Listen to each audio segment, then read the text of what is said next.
And he said, make sure niggas never become rich. They should pay you instead of recognition. Goat, chicken, eggs, or anything. So when the missionary is coming to visit you or comes to your village, you're supposed to feel like honored. You're supposed to feel like it's an honor for you that he's there.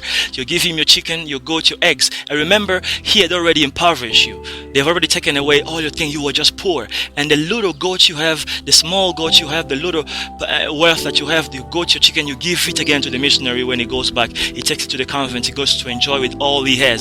This is an attempt to keep you poor. Sing every day. It's impossible for the rich to enter heaven. So when you go to church, they sing for you.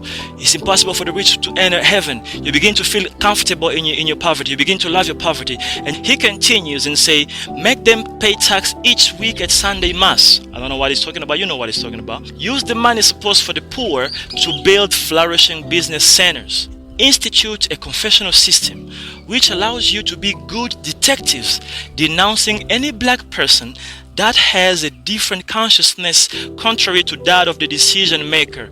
The decision maker here is the colonialist. Basically, he's saying, collect the money every Sunday at the Mass, at church, collect the money. Tell the people you're going to use this money to help the poor, but in reality, use this money to build business centers, build banks, build schools, build just business institutions and so on. And give the money. It's not as if I'm going to go there to study for free. The church built a school, but again, we're going to pay for the school to function. Institute a confessional system to detect everybody who thinks differently. There is this system of confession at the Catholic Church where you need to go to the priest and confess to the things that you've done in order for God to forgive you. But then, in this time, they misuse this system. They use it as a detective. When people go there to talk about the sins, then they take this information, they pass the information, the priests pass the information to the colonialists, and then they look for these people, they arrest them. Imagine you in a situation where a white colonialist attacks you or he wants to kill you, and you defend yourself and you feel bad about it. So you go on Sunday to the priest, say, Father, I'm sorry, I did this, I was defending myself. And basically he's going to tell you, but when you go, he's going to call the police, his fellow colonialists, and tell them, this is the person who did that. So they look for you, they arrest you, and ultimately they kill you and your family.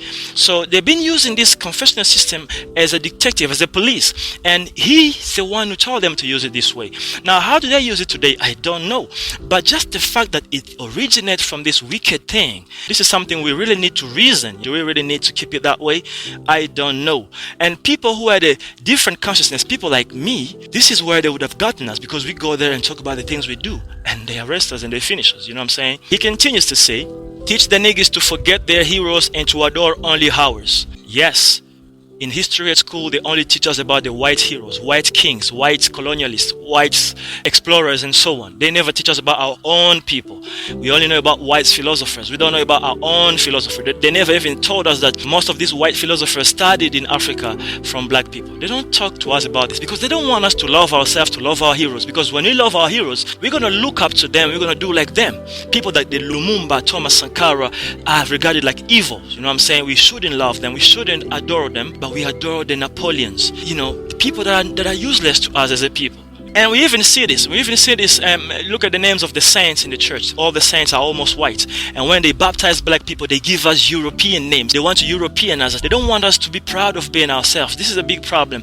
And today we see the repercussion. He continues, and never present a chair to a black that comes to visit you. Imagine when they come to your village, you give them chicken and goat. The little you have, you give to them. But when you go to visit them, they're not supposed to give you even a chair. Don't give him more than one cigarette.